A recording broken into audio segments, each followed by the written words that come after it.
Hey everyone, I'm Franklin. And I'm Matt, and today we're going to be trendy.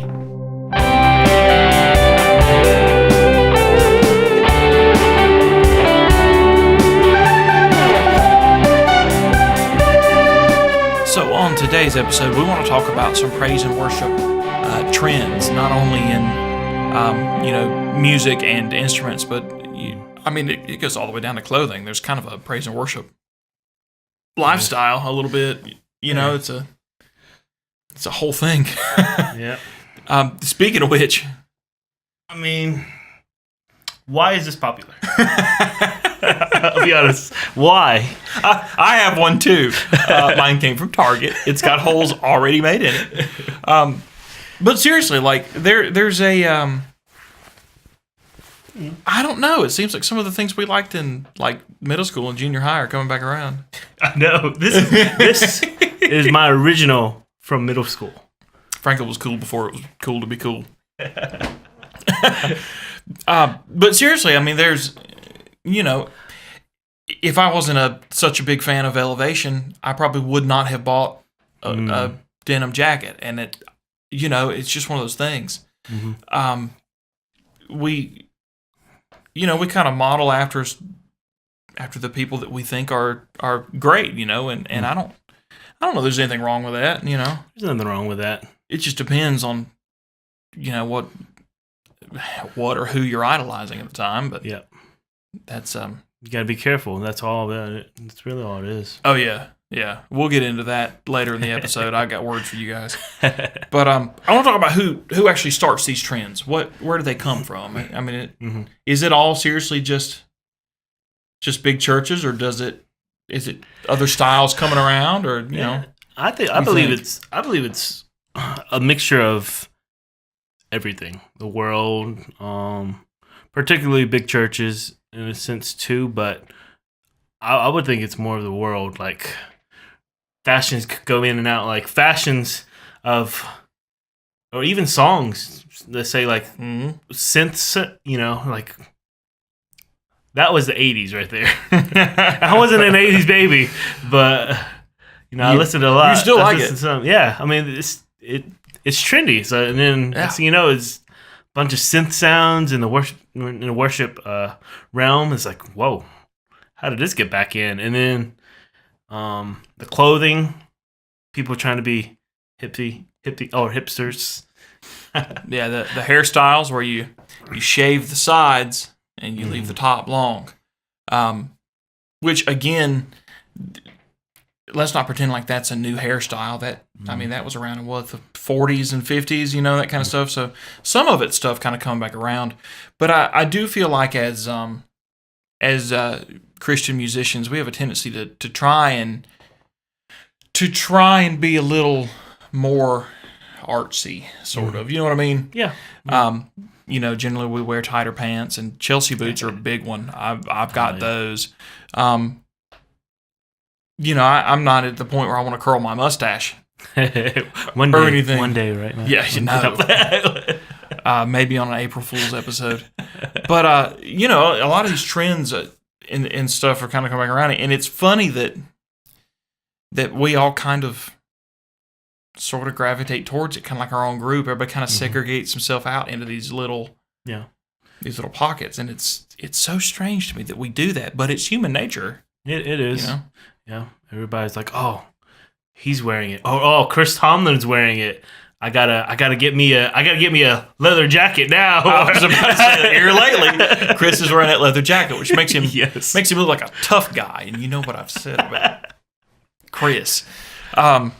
But yeah, I feel like a lot of the styles come from the bigger churches, and they're trying to be trying to be a little bit progressive on what they wear. I feel like trying to do a little bit of the hipsterish kind of thing. Yep.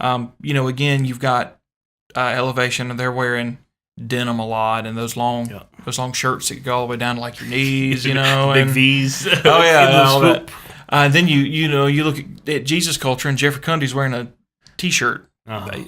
So what I think it boils down to is that we all kind of we have heroes, and we have people that do the things that we like to do, and we try and copy them. Sometimes I'm thinking about it down to, what we wear and some of that kind of stuff. And again, I don't think that's necessarily wrong. You just have to make sure that at the same time that you're doing that, that you're also trying to copy Jesus' example more so than the rest. Yep. Very important. Oh, yeah. It's, above all, it's, imitate Christ. And then, in a sense, I believe that God's given us our minds and imagination to want to dress different, to want to be a little bit different. We want to be a little bit stylish. Sometimes you got to be fly. You got to wear a scarf with a t-shirt in the summer. Don't do that. No. Please no. No, if you do that, it's fine. Just make sure you can pull it off before you do it. But yeah, I mean, that's the thing about these worship leaders and these people, these big churches, is that if they're doing what they should and what they say they do, and most of them do, they're the real deal. They are following after God in their musical pursuits, and so for you to want to emulate God and partially them is almost it's kind of a form of a little bit of discipleship, because you're emulating somebody who is trying to follow God, so you're trying to do that same thing. Again, if you keep your heart and your mind in the right place, I don't think there's anything wrong with that, No. Just know your boundaries. And know your limits. It's all about your limits. And once you start idolizing, I gotta have that specific boot. I gotta have that specific jean jacket. I need it. No, you don't need it. You start idolizing it. You start idolizing the item that more than Christ. You put something ahead. It's all about you more than it's about the relationship. And that's just, we wanted to go ahead and get the stylistic view kind of out of the way, because what you wear on stage, unless it's not enough, it doesn't really have anything to do with your worship. It's just, but I just want to talk about it because I thought it was funny that we all generally, we kind of all look alike.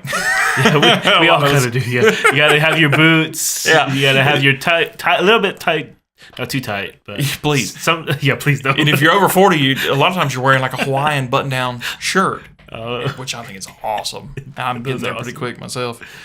But more important than the clothes and that kind of stuff is the gear. We talk about, is this guitar appropriate for praise and worship, and is this pedal appropriate for praise and worship? And the answer is probably yeah. It doesn't really matter all that much. But that's something I do want to touch on, is that there are some things that we use, and that most musicians in the praise worship realm use, and there's a reason why. It's not just because it's popular. I guess some of it could be, but there's actually reasons for it, and that's what I want to look at today. Why does everybody use Telecasters?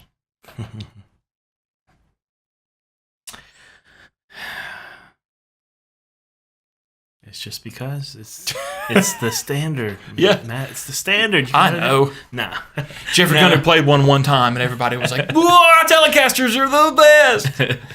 I mean, Telecasters were the first guitar, or name something else. Esquire. Pretty much. But that was the body style at first. But that's besides the fact that it's still being used. It's just crazy. The same body style that first came out is still being used. And really, in a sense, loved as the worship guitar. Yep. And there's a reason. Beyond that they're just popular. They're fairly inexpensive, first off. So, not everybody at every church has the money to go out and buy an Elliott, which, we love them just as much, but you don't. Telecasters are fairly cheap. They are very simple. They are very clean. They're easy to play. They don't weigh a lot. But kind of the most important part of it is that, we're all kind of striving to get the same sort of guitar sound, right? That's slightly overdriven, very bright, very jangly, so you can do your inversions. Telecasters do that almost better than anything else. Mm-hmm. And so, you look around, you see Telecasters all over the place. It's because they're good. Mm-hmm. But also because they fit the style of music that we're playing. And that's a trend that I want to look at, throughout some other guitars and stuff we'll talk about, is that mm-hmm. it fits the musical style to be that jangly, bright, kind of simple, very, very clean guitar style. Mm-hmm. It fits the music. It does. I mean, it's all about what fits. You don't want to be overly, hey, flying V guitar, yeah, do it. But which don't get me wrong, I like flying Vs, but don't get us wrong. Like, if that's what you have, use it, because God will use you in ways using that guitar. Mm-hmm. But you don't want, in a sense, you don't want to be unutilized. Like, it's just you want to utilize what you have, but you want to upgrade your gear eventually too. Oh, yeah. That's the biggest thing. It's like, okay, if you're able to, the Telecaster. The reason why is because you have the 3 switches, right? You just have the very simple. It's very simple. I don't even know. They get the job done. They get the job done. So I mean, the tones you can get out of it, I don't know. It fits the musical style. It needs to be fairly clean. We're trying to sound like Coldplay here. So along the kind of the same lines, the Duesenberg, the Star Player TV, became a very popular guitar in praise and worship for a long time. And really still kind of is. I have one. It was in the pedal shootout, the Ecosystem and Timeline video. If you haven't seen that, go check it out.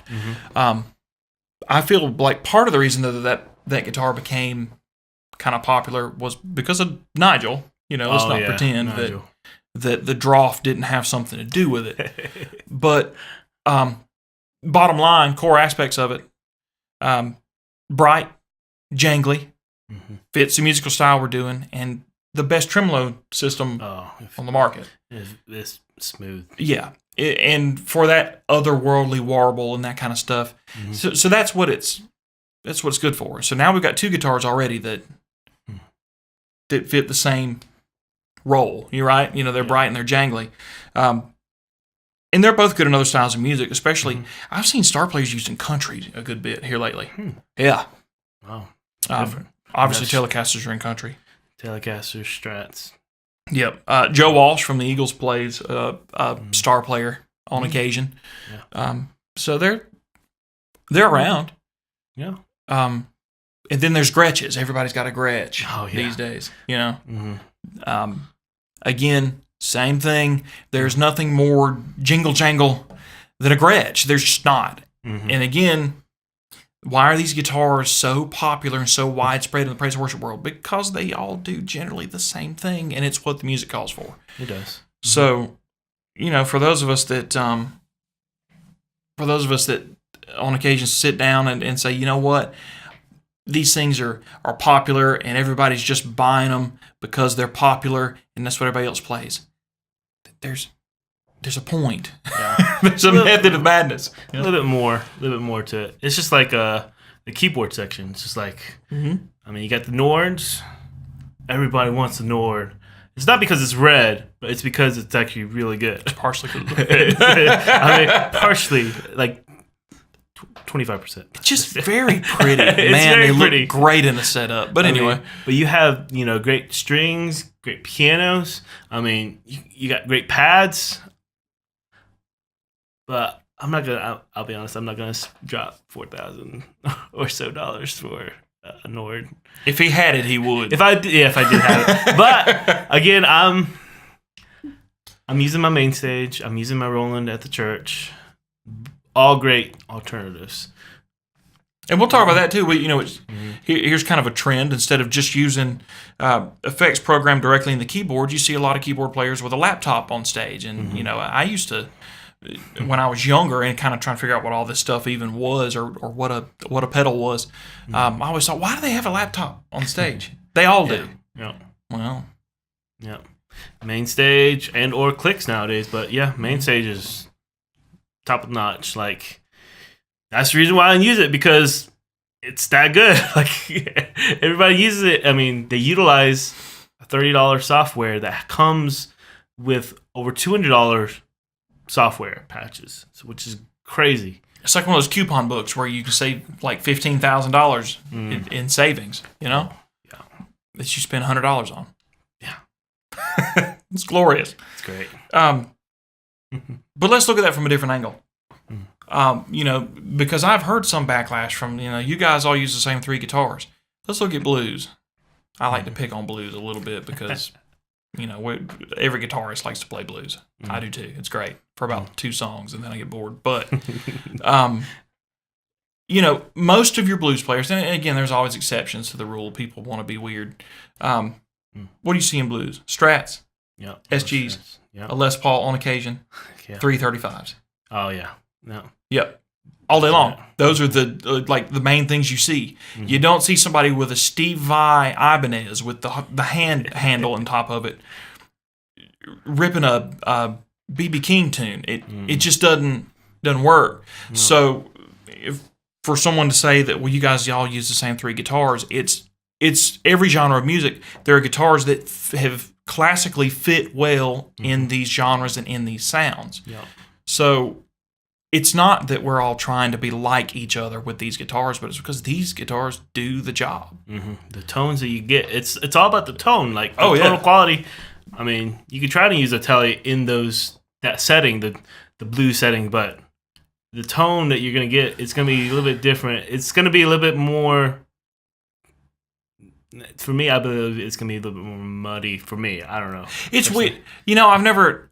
Now that I'm thinking about it, I can't think of any Telecaster in blues scenarios, but the Telecaster is kind of the jack of all trades. There's not much you can't do with it. Yeah. A lot of guys are using them for jazz sometimes these days too. It's really interesting.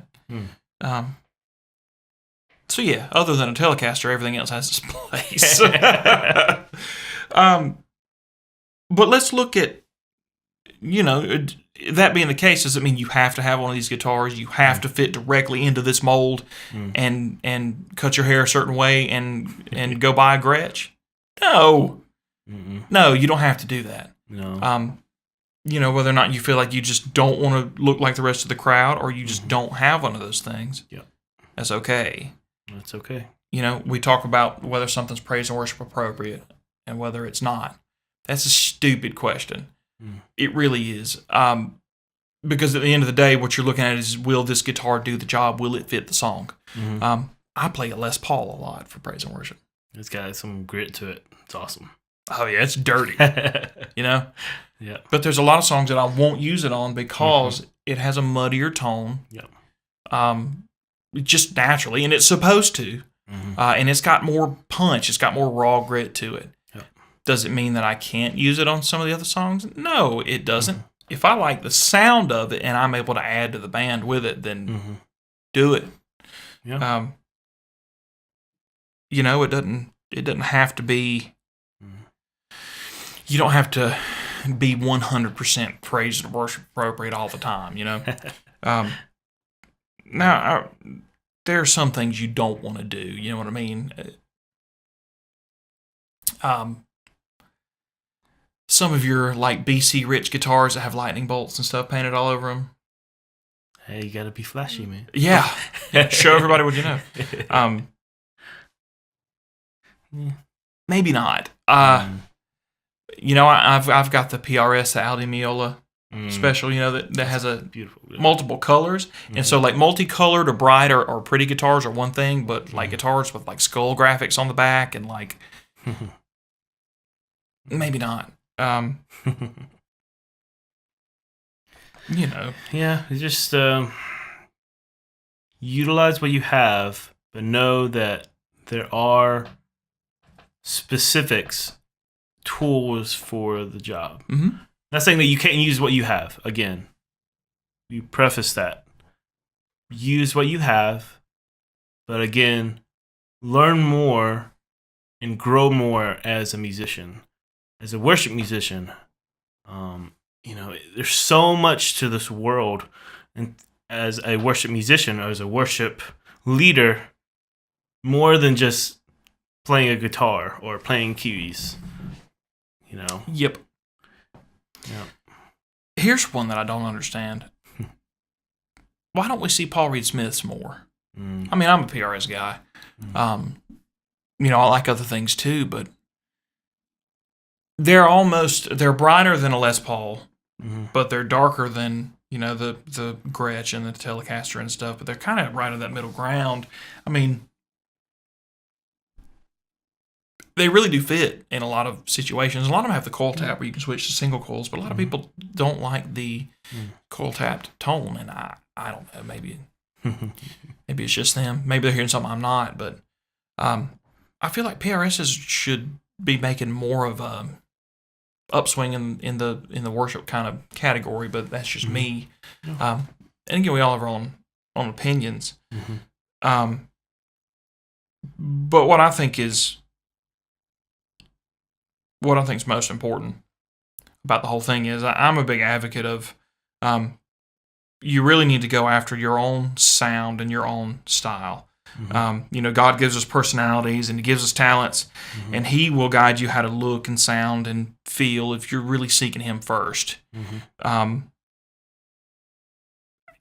Sometimes that may mean that you end up cutting your hair and wearing a denim jacket and playing a Telecaster. Maybe that's exactly what the church needed was, something kind of in that vein at that time. There's nothing wrong with that, and